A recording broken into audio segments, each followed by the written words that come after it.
High বন্ধুরা, আবার চলে এসেছি ছোট্ট একটা রেসিপি নিয়ে।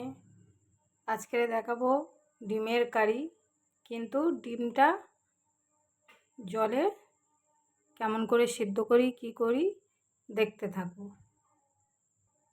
গ্যাসটা জ্বালিয়ে দিলাম, কড়াই জল দিয়ে দিলাম।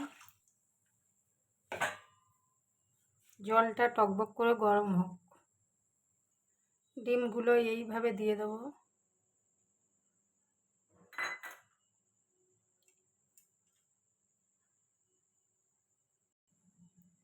এরকম একে একে ডিমগুলো দিয়ে দেবো। এইভাবে জলে ডিমগুলো করে নিয়েছি সিদ্ধ। এবারে কারিটা করা দেখাবো। তেল দিয়ে দেবো,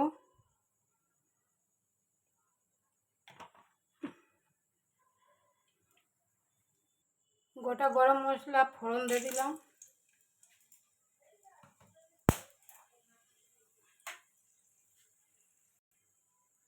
পেঁয়াজ আর টমেটো গ্রেট করা আছে ওটা দিয়ে দেবো।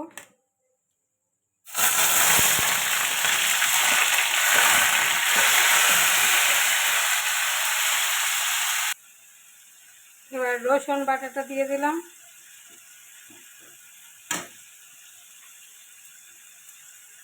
আদা বাটা দিয়ে দিলাম,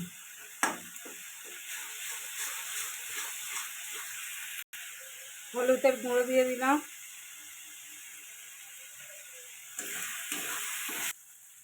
লঙ্কার গুঁড়ো দিয়ে দিলাম,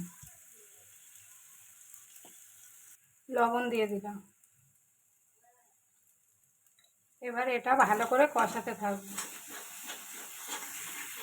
আন্দাজ মতো চিনি দিয়ে দিলাম, স্বাদটা ব্যালেন্স করার জন্য।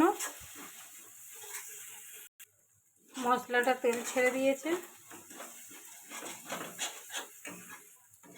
কষানো হয়ে গেছে মশলাটা। এবার জল দিয়ে দেবো, পরিমাণ মতো জলটা দেবো।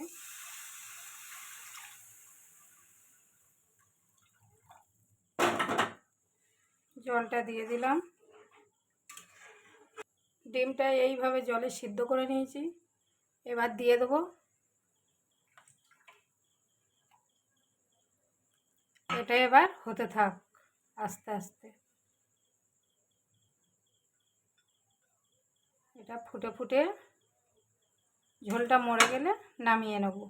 পরিমাণ মতো জল দিয়ে দিয়েছি, এটা 5 মিনিট হতে থাকবে। গরম মশলাটা দিয়ে দিলাম,